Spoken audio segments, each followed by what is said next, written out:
हमारे अवध में एक कहावत कहते हैं कि भैया भगवान गरीबी दे लेकिन गलतफहमी ना दे। और हमारे पड़ोसी पाकिस्तान के पास दोनों है।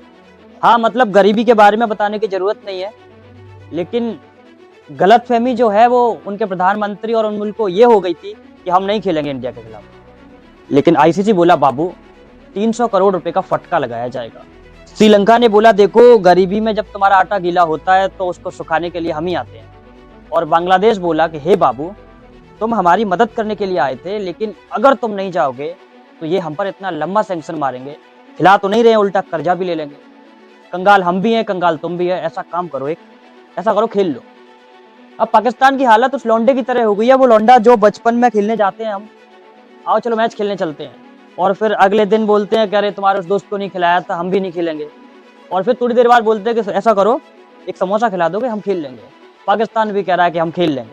जी हाँ, इंडिया वर्सेस पाकिस्तान मैच होगा 15 तारीख को, और 15 तारीख को पाकिस्तान में टीवी टूटेगा और अबरार अहमद का आपको ये देखने को मिलेगा बेइज्जती होने पर।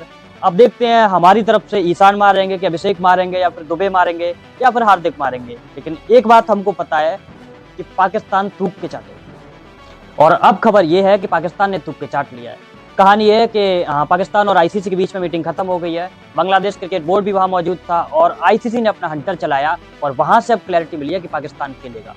थोड़ी देर में ही हो सकता है कि आपको ऑफिशियली अपडेट मिल जाए कि इंडिया वर्सेस पाकिस्तान 15 तारीख को होगा। अब सवाल यह है कि अगर ये मैच हो रहा है तो क्या ये पाकिस्तान के लिए बेइज्जती नहीं है?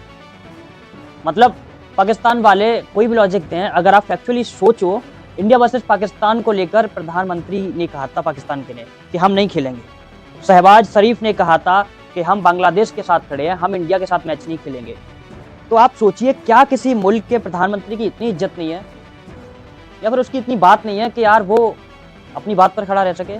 पाकिस्तान ने जबरदस्ती बॉयकॉट करवाया बांग्लादेश से। पाकिस्तान की वजह से आईसीसी को मीटिंग रखनी पड़ी जहां 16 देश थे, और आपको बता दें 14 देश जो थे वो भारत के समर्थन में थे। सिर्फ 2 देश ऐसे थे जिन्होंने बांग्लादेश और पाकिस्तान का समर्थन किया, एक खुद बांग्लादेश और दूसरा पाकिस्तान। और अगर आप इतने बड़े मार्जिन से हार जाते हैं तो आपको चुपचाप खेल लेना चाहिए था।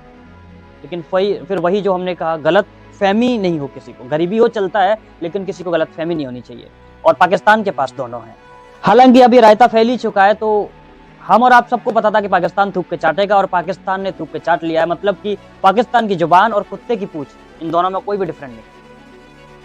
अब याद करो एशिया कप, जब पाकिस्तान कह रहा था कि हम नहीं खेलेंगे नहीं खेलेंगे नहीं खेलेंगे, एशिया कप में ही पाकिस्तान खेला। वर्ल्ड कप में पाकिस्तान ने कहा कि हम नहीं खेलेंगे नहीं खेलेंगे, इंडिया आए, हारे, और हमसे भी हारे, अफगानिस्तान ने भी हराया और बेइज्जत होकर के भी गए। और उसके बाद मैच रेफरी को लेकर के ड्रामा हुआ था कि मैच रेफरी हटाओ, मैच रेफरी हटाओ। मैच रेफरी भी वही रहा और खेले भी। और अब वर्ल्ड कप को लेकर के पाकिस्तान में यार थोड़ा बहुत भी जो समझदार लोग थे उन्होंने खुलकर कहा था कि भाई साहब आपकी औकात नहीं है आईसीसी के साथ इस तरह के मैच छोड़ने की, वरना आपको ब्रॉडकास्टर जो है वो कोर्ट कचहरी में घसीटेंगे, आईसीसी आपको तगड़ा फटका लगाएगी और लीगल केसेस लगेंगे आपके पास। जितने पड़ोसी मुल्क हैं वो सब चढ़ बैठेंगे। लेकिन पाकिस्तान ये सब जानते हुए भी नौटंकी कर रहा था, और इस नौटंकी का असर था कि ये तमाशा चला। पाकिस्तान ने इसके बाद डिमांड पर डिमांड रखना शुरू किया कि हम इंडिया के साथ मैच नहीं खेलेंगे, ऐसा करो हमको ज़्यादा पैसा